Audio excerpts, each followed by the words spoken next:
I think it's important, and we saw a good bit of it last year, and we're starting to see more of it at our conferences as well, where farm managers and owners are bringing along their staff as well. And I think it's a great opportunity for farm staff, because they hear or they might see second-hand booklets or things like that, or online stuff about applied research and what we're doing and things like that. But it's great to see it with the visual aids and the props, see it up close and personal for farm staff. They don't often get that chance. Hello and welcome to the latest episode of The Pig Edge, Teagasc's Pig podcast with me, Amy Quinn, where we are bringing you the latest news, information and advice to keep Irish pig farmers up to date. The pig team are in the final stages of preparation for the Pig Open Day 2024, our research event which takes place at 10 a.m. on Wednesday, May 22nd in Teagasc Moorepark, Fermoy, Cork, and 10 a.m. Friday, May 24th in Ballyhaise Agricultural College, Cavan. On this bonus episode of The Pig Edge, we're joined by Ciarán Carroll, Head of Knowledge Transfer, to give you an insight into what you can expect on the day. It's going to be very similar in layout to last year and presentations and things like that. So it'll be an opportunity for the attendees to come and meet the researchers and the students who will have various presentations as they did last year, but it'll be a little bit more interactive. Like if people that were there last year will remember, there was kind of visual aids and props that were used as well. So it made the whole discussion around the different research topics much more interactive and hands-on, I suppose, for the attendees. So it worked well as an operation, and I think the feedback was very, very positive after. So we'll have a series of presentations. There'll be time for questions and answers on each group and each issue, and it'll be very interactive. So yeah, we think it worked very well last year, and no reason to think it won't work well this year. And we're going to provide lunch after the event as well. Yeah, lunch afterwards, which is, it's a good opportunity to catch up. And I suppose any last minute questions that you might have for the researchers and their students can be asked then as well. But it's also, it's a great networking opportunity, for the attendees to meet other farmers, industry people, research collaborators and so on. So yeah, it's a good way to finish up the day as well, kind of an informal setting where people get to chat about what's going on in the industry outside of what they might have learned at the research open day. Ciarán, who do you think should attend the day? Sure, look, it's open to everyone associated with the industry. I suppose the key people we'd like to see there, and the key people who have come year on year now, would be the owners, the farm managers, farm staff. The industry. You'll have a range of people from industry. We're always well supported there, and there will be a number of collaborators working on different projects. They could be commercial collaborators, they could be farmers, other farms. Where we would be doing applied research on commercial farms and things like that. I think it's important, and we saw a good bit of it last year, and we're starting to see more of it at our conferences as well, where farm managers and owners are bringing along their staff as well. And I think it's a great opportunity for farm staff, because they hear or they might see second-hand booklets or things like that, or online stuff about applied research and what we're doing and things like that. But it's great to see it with the visual aids and the props, see it up close and personal for farm staff. They don't often get that chance to see practical research and how it's applied and how it could be brought back and applied on their own farm, and it might prompt them then to start asking questions of the managers on the farms. Why don't we try this? I saw it at the open day. So it's open to everyone, but we would certainly like to see a lot of farmers and farm staff there, as well as the industry people. Can you pull out some of the highlights on the day as you see it for people? Yeah, so like last year there was a number of stations, and people went around in groups of 10s or whatever it was to each different group. This year we have 7 stations, I suppose, if you want to call it, and they're varying. Like there's a station on pig health, there's going to be one on sustainability challenges, there's one on farrowing room management, there's going to be another one on management and nutrition, there's the economics of nutrition, there's the post-weaning period for pigs, and the facilities that we have in Moorepark as well. So there's seven locations, 7 stations that will have different research projects and updates on the different research projects under those headings. So some of the key ones, if you look at pig health, there's an interesting one there. Napuna, one of the postgrads, is going to present on his findings where he's looked at parasite levels, worm levels in outdoor farms, but also he has some information on indoor farms as well. So it'll be worth hearing what he has to tell us about that. On the sustainability side, we're looking at there's information there come from Molly Harrison on. She's done a lot of work on kind of assurance labels and how well do the consumers receive them, what are they looking for in assurance labels on our food products and things like that.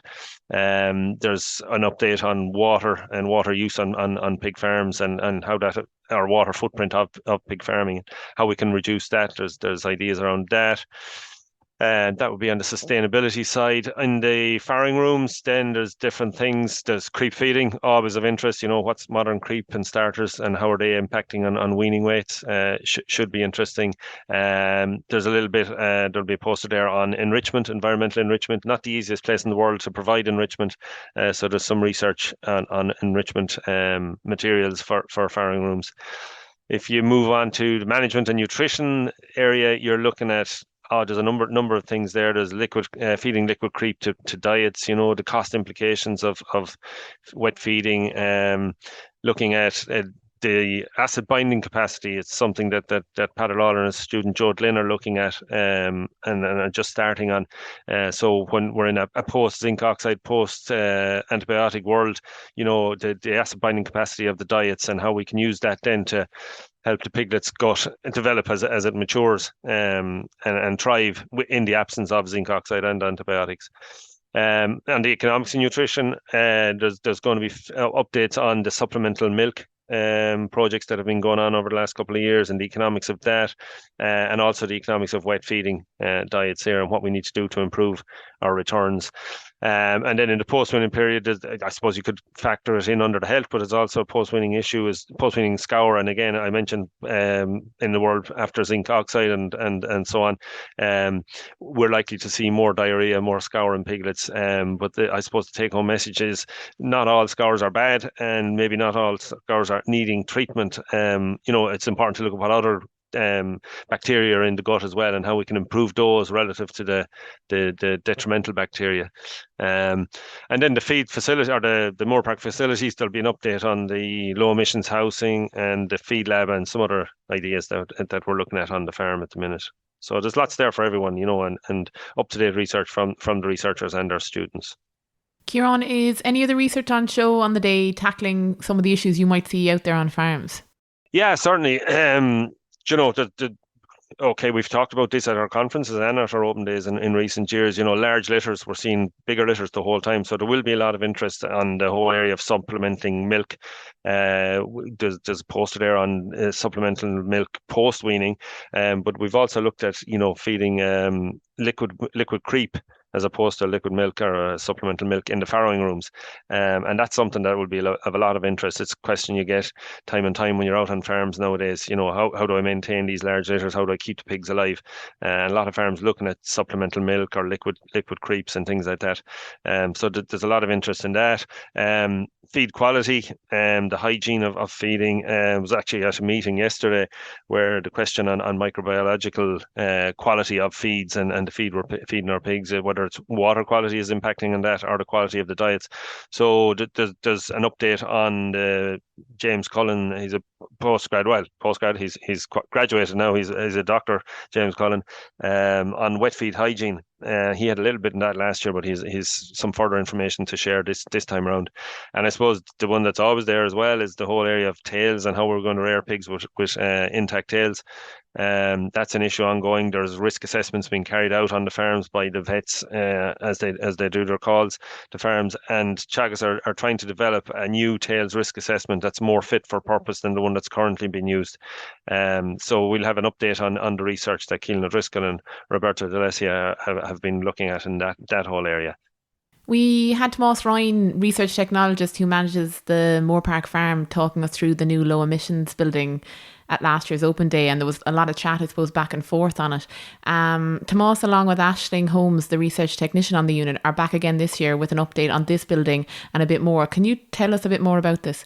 Yeah, so look, the building was empty last year. We were able to walk through it and see it up front, and then we had a video version of it for the Ballyhaise venue. And yeah, look, it was very engaging, I suppose, and was interesting to see. A lot of people were interested to see how this house of the future was going to look, and I suppose in particular how much is it going to cost. Look, the house is up and running now. It's been stocked. I think the third batch is in place at the moment. There's been a mixed bag of success in terms of pigs adapting to the house and staff adapting to the house and how it should be operated, and managed. So they're learning as they go. I think they're learning new things each batch. At the moment they're looking at they've put canopies. So people that were there last year would have seen the video, or were there in person would have seen.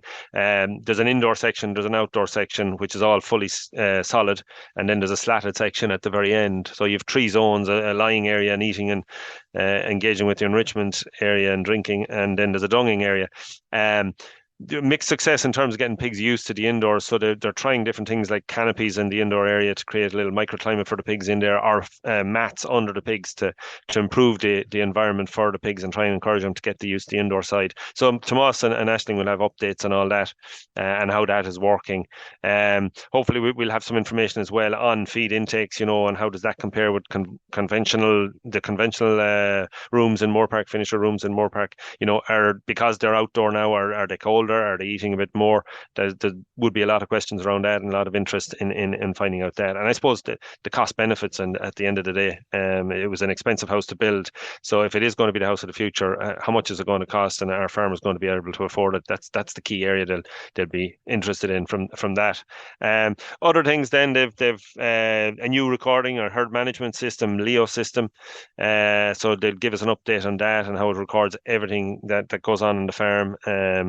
It's all digital and very interesting and interactive and worth hearing about. There's in terms of euthanasia, I suppose that's something we were asked about fairly regularly. There's a new nitrous oxide box they're after purchasing, so they'll give us an update on how that's working on farm. And then there's, I suppose, if you're looking at, we talked about things we're seeing out in the farm, but then other future proofing projects. We're looking at the whole area down the line of loose farrowing and options, free farrowing options. And one thing that they've started to look at in Moorepark is this whole area of commingling. So that's where sows and their litters kind of commingle together as a group rather than in individual pens. So we've started looking at that in Moorepark, and there's another poster actually on the day on an on-farm or a commercial farm project where they were looking at commingling. So there'll be updates and reports on all that area as well. We've heard about the new feed lab from Edgar and Ciarán in previous podcast episodes. Ciarán Keane and Grace Copperthorne are going to be presenting on this on the day. Can you tell us what they'll have to say? Yeah, so it's a feed lab. It's in its infancy, I suppose. We're looking to get industry approval and farmer approval, I should say, to progress with this project. Part of this project is where we look at the quality of the feed ingredients coming through. So the idea is that we would take samples. It's an analysis program on feed ingredients. So the main ingredients: barley, wheat, maize, soya, things like that. We'll take samples, ideally from the port if we can get them there when they come into the country, certainly from the home millers and things like that.